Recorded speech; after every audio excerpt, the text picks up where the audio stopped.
This video is to explain to you exactly what happens with sciatica and how it begins anatomically. What you're looking at right now is a front view of the lower spine and pelvis area.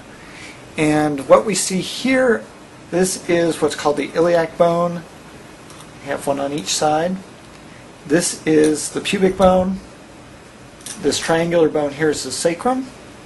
This is the last disc. This would be typically the L5-S1 disc, the L4-L5 disc. These are the nerves that are branching off from the spine. And you'll see that there's a big nerve down in here, and that is what's called the sciatic nerve. The sciatic nerve, as you can see, is made up of branches of several other nerves that come off in the lower spine. The ones that are of most note in terms of sciatica are these last two nerves that branch off from the lumbar spine. And you'll see that those two nerves join together and then form part of the sciatic nerve on each side. And the reason why these are of the biggest importance in terms of sciatica is the vast majority of cases of sciatica are due to problems with the discs. Now from the front view we can't really see why this is the problem, but we'll see in just a moment when we turn the spine over. Now this is the back view of the spine, and again here's the sacrum, triangular bone here, the iliac bones on each side. These, by the way, are the femurs, the top of the thigh bone, where they attach in to the pelvis at the hip joint. And here are the sciatic nerves where they're coming out of the pelvis, which we saw where they began in the front side of the pelvis a moment ago. In this view we can't really see too much as far as where the problems occur with discs, because from this side we see just the back joints of the spine and where the nerves are exiting. But if we turn the spine on its side,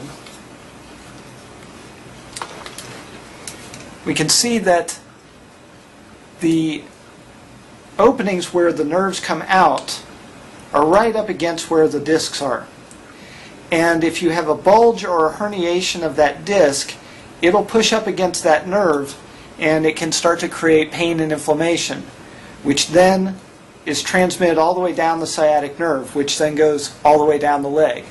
In some cases you'll primarily get the sciatica symptoms in the buttock area, where the sciatic nerve first forms and comes out of the pelvis. And in more severe cases it will extend all the way down the leg. The other thing that occurs in sciatica is that there is a muscle called the piriformis. And you may in your studies on sciatica have heard something called piriformis syndrome. Well, piriformis syndrome is named after a muscle that runs from the sacrum over to the hip, kind of like this piece of paper. And you'll notice that it's in proximity to the sciatic nerve right here. Well, what happens is that in some people, it'll be arranged pretty much like this. The muscle will be over the top of the sciatic nerve, and the nerve will then go down the leg from there. In other cases, the nerve may actually go on top of the piriformis and run down the leg that way. And then in some instances, the nerve will actually split the piriformis muscle, and it'll start to go right between the muscle fibers. In this orientation of the nerve, what will happen in some cases is if you get tightness of the piriformis muscle, it will actually squeeze on the sciatic nerve and cause true sciatica that way by actually irritating the sciatic nerve. In the other arrangements of the piriformis, the muscle itself can develop knots of contraction that cause a referred pain that is very similar to sciatica. It will also run down the leg, but it's not a true nerve irritation, it's actually a referred pain. In either case, this is usually referred to as piriformis syndrome. And piriformis syndrome is more of a muscular problem rather than being a direct nerve type of problem. And there's a different way of handling this than there is with disc herniation types of sciatica.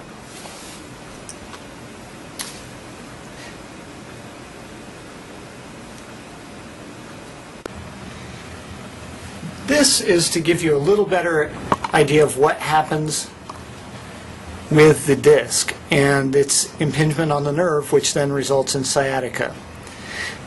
This model here is of a normal section of the lumbar spine, and what you'll see here is that we have nice thick plump discs, but they're well contained and there's lots of space around that nerve for it to move and so that it doesn't get irritated. This model over here shows a degenerated piece of spine, and it also shows a disc herniation. That's that red swollen area right there. And as you can see, that disc herniation is actually pushing up against that nerve, and it's actually narrowing the opening for that nerve to come out. And so it's this actual mechanical pressure on the nerve, plus you'll get swelling and inflammation around that area that also creates pressure. And those combined forces create a lot of pressure on that nerve root where it comes off the spine and creates a lot of irritation, which then translates into the pain that we call sciatica. We're going to be talking a little bit more about how a normal spine goes from this to this degenerated phase in a later video, but for now just realize that it's the disc and or swelling pressure on the nerve that then irritates it and causes the pain, which, if this is one of those lower two nerve roots we talked about earlier, that feeds into the sciatic nerve and you'll feel the pain in the buttock and or all the way down the leg.